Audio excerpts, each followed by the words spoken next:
Okay, we are back here on Lowcountry Money Talk. This is our final segment, so we're going to break it down for you and give you just the easy ways, kind of a recap to make sure that you are protecting yourself against what we're hearing is a financial hurricane. Phil Bloyd, sure. Thank you for joining us for this final segment. Let's talk about it. Let's kind of recap. You know, we ended our last segment really talking about saving money by trying to save on taxes. So let's start there. Okay.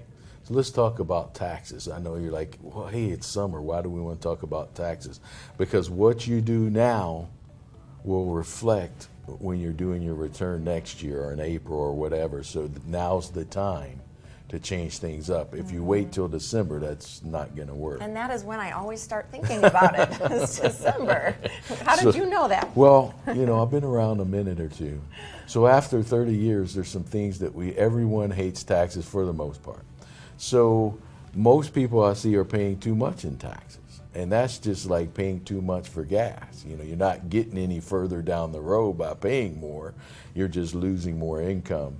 So what we would like to do, more than not, I always ask people, I say, you're working with your financial advisor. Did they ask you to bring in your tax return to review? And they're like, no. No.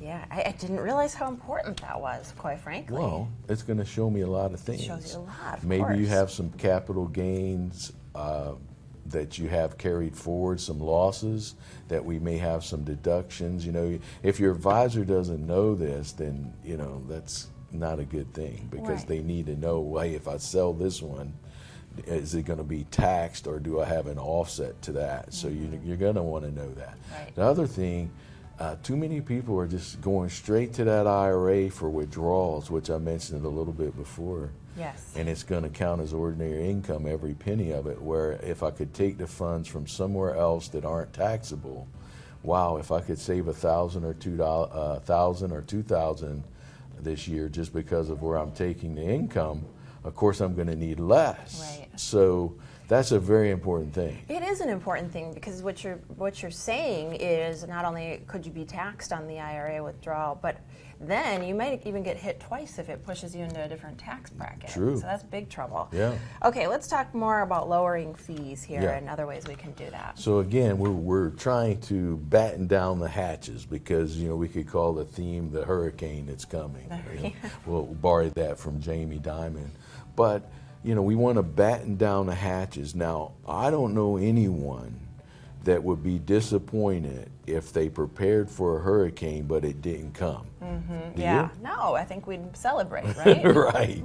So all of this is just in preparation, and by doing this, we're going to be more financially prepared for retirement and everything else just by tightening up. So whatever we're talking about today will help us regardless. And we don't want any fear mongering or any of that stuff. Right. So the one thing we're going to talk about, if we can lower fees and expenses, that's another way that means, hey, I won't have to take as much income out, you know, because I've lowered my fees and expenses.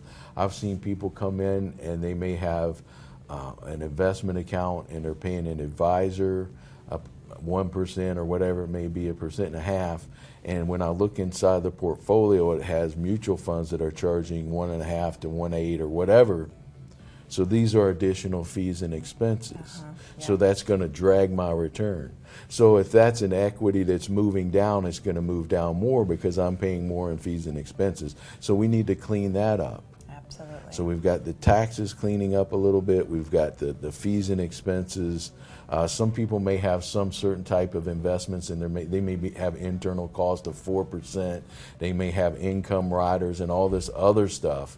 And we call and check, and I'm like, do you realize that you know, if you have $200,000 in this, that it's costing you $8,000 a year?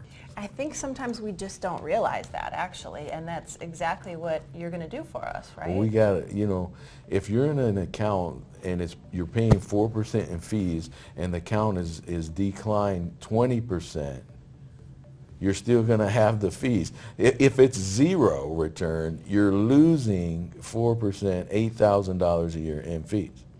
So we've got to clean all of that up, and then, you know, we'll make a nice little plan and say, well, hey, if we do all of these things, instead of taking $12,000 a year out of my investments, maybe I only need $6,000. Okay. So. Hey, that sounds better. That sounds better. That's going to set you up for Yeah. safety, like you said, and make sure that you are protected against a potential financial hurricane. Absolutely. That looks like it might be coming. Let's get All ready. right. Make sure you give the office a call, get that portfolio analysis, get your risk assessment, and also don't forget to tune in next time right here on Lowcountry Money Talk. Thanks for watching. All right.